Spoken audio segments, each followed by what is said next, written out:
বলো কইকেয়ী তুমি আমার কাছে কি চাও? তুই সত্য করো, আমি তোমার কাছে যা চাইবো তুমি আমায় তাই দেবে। ত্রিসত্য করেছিল দশরথ। প্রথমেই বলেছিল দিতে যদি হয় আমায় একটা বর দাও, যেন প্রথম বরে আমার ভরত যেন রাজা হয়।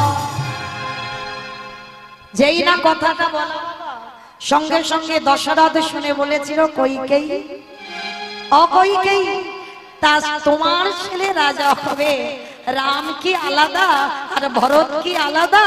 তা কিসের জন্য তুমি আজকে এমন করে বলছো যে তোমার ছেলে ভরত রাজা হবে?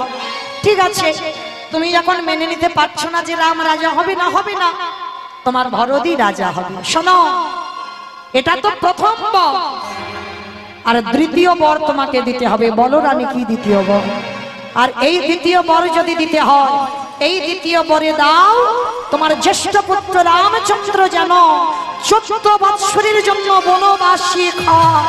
কইকেয়ী বলো